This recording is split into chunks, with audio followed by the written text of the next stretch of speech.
Hello folks, today we're taking a look at this Hanimex multiplayer. It's essentially an 8-track player, AM FM radio with phono input stage, and it has a built-in flip clock as well. A lovely unit from the space age era of the 1970s and the very early 1970s at that, such as the JVC Videosphere and the Planetron space helmet and that kind of thing. Very much of that Morecambe Mindy design period.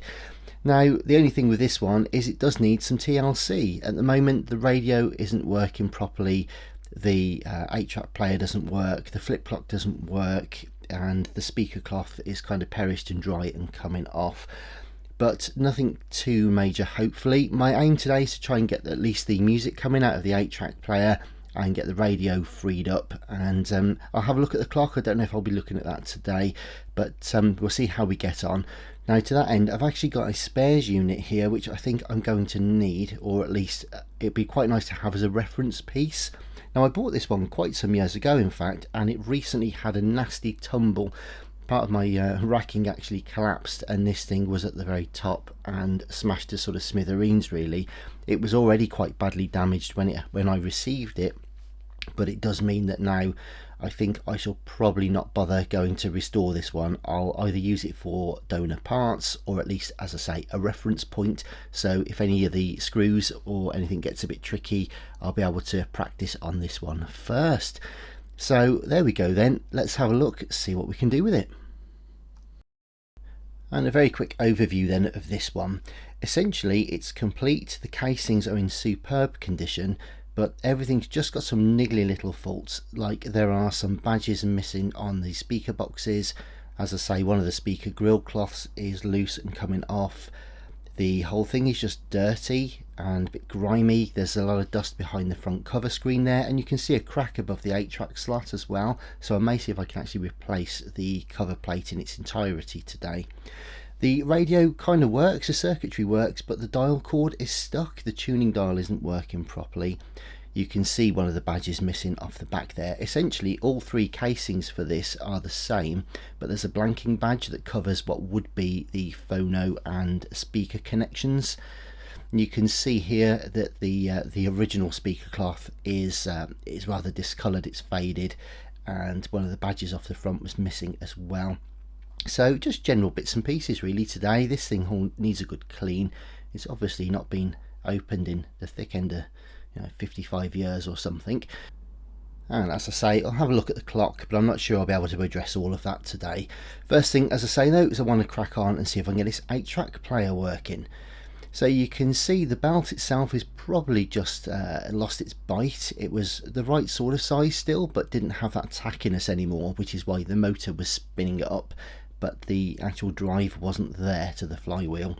So all I've done is remove the belt here, and I'm just using some IPA to clean what would be the bearing surfaces for the belt.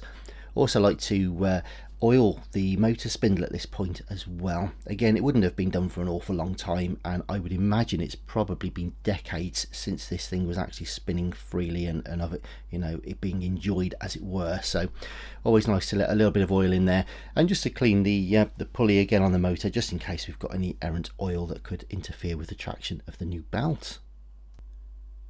Time to fit the brand new belt now, which should be just what we need. I'll be looking to do a series on sizing belts and the importance of getting the right size and tension and that, so do let me know in the comments if you'd like to see that. So yeah, here we go then. We're just doing a test run here on the tension and the traction of the belt, and everything is looking good.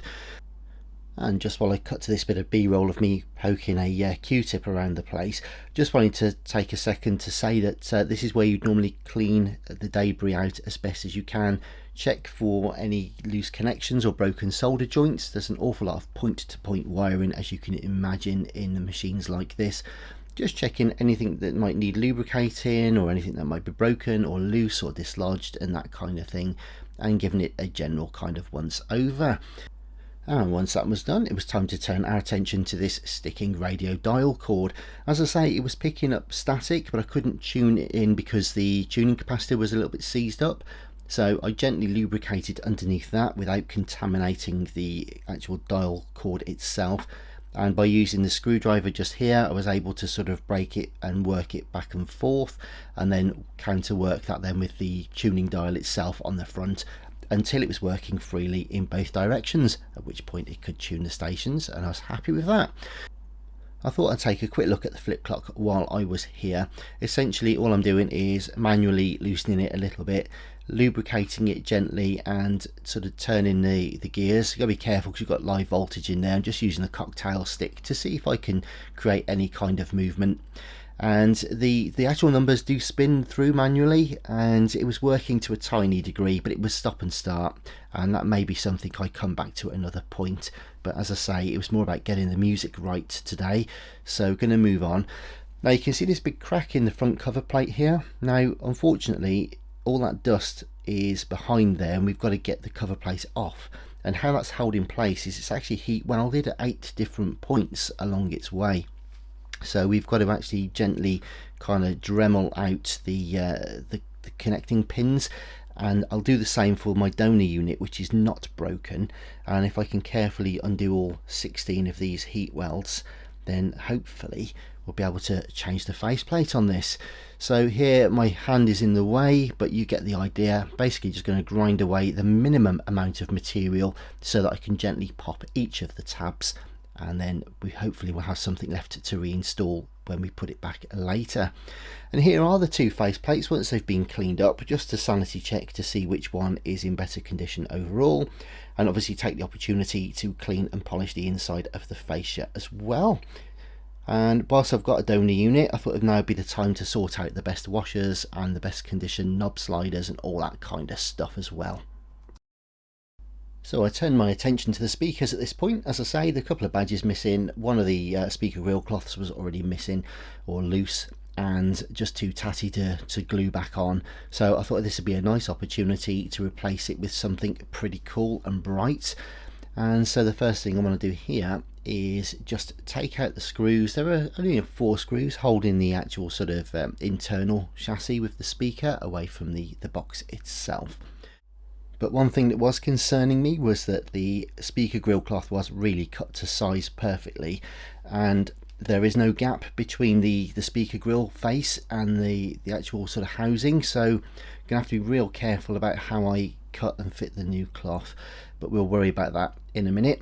As I say though, 2 screws from the bottom, 2 screws from the back, and then we should just be able to remove the housing.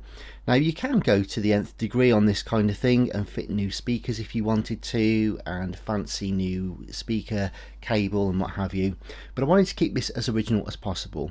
It did seem that the speakers were still in really good condition, and they still had that sort of period sound as it were, and there's no point replacing stuff just for the sake of it, so I'm going to just give this a gentle refurb today. Now in terms of the speaker cloth, that will need to be glued on, and I'll be using a spray adhesive for that. So it was important to make sure that we remove the speaker first for obvious reasons. Well, 2 reasons really. One is it allows me to get the faceplate outside easily enough to be able to put the spray on, and 2, there are obviously the gaps for the sound to come through the front of the faceplate, and that means that if we start spraying adhesive, it's going to go straight onto the speaker cone. So actually point 3 of course here, as you can see, is it allows us to give it a darn good clean as well. So there we go. And the speaker cloth I've gone for is a bright orange, designed to go in the room that I'll be putting it in, and it's got a gentle texture to it, sort of breathable, proper cloth as I say. It is quite thick though, so I've got to be careful how I attach this.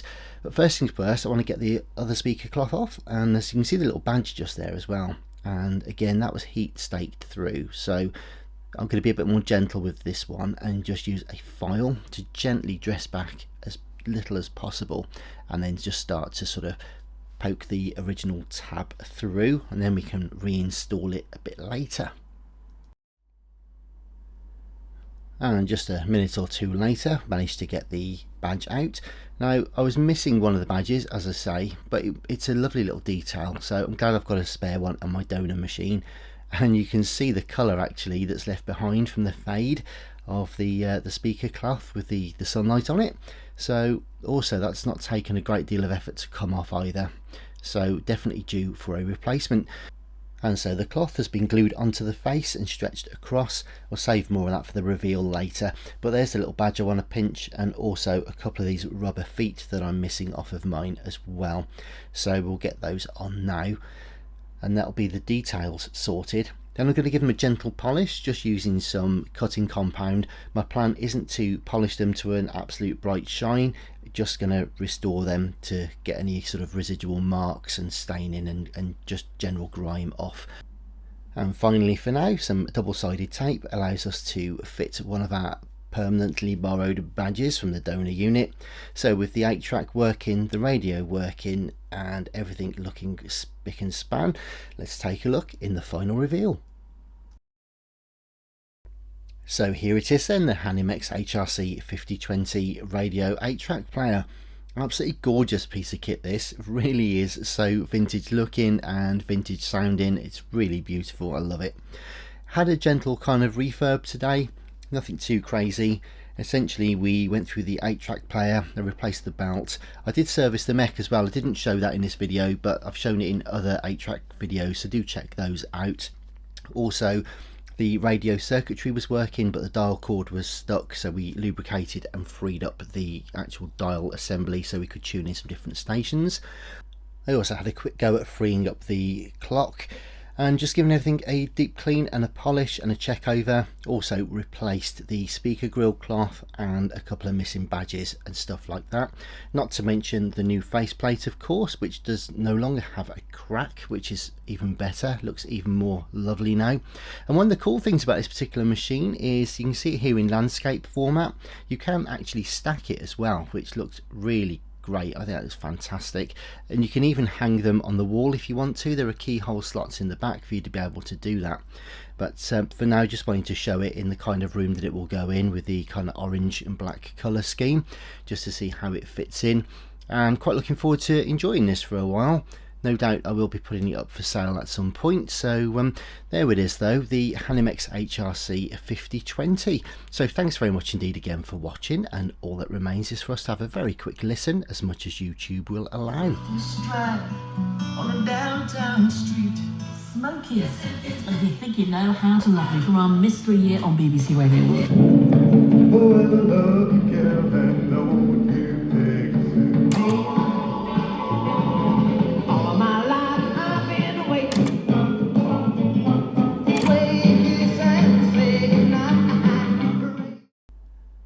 Thanks very much indeed for watching. Please do like, subscribe and share. I've got various projects underway at the moment on the channel, and there's lots more that I would like to bring to you guys. Unfortunately, 9 out of 10 viewers are not subscribed, and that doesn't allow the channel to grow at all. So I'd really like to get some viewership if we can, so that I'll be able to carry on with the projects in hand, and also to carry on with some real cool stuff that I've got in the pipeline for the future. So please help me out with that if you can, that'd be amazing. I'll be back soon, so you guys stay safe, and I'll see you then. All the best, and thanks again. Bye bye.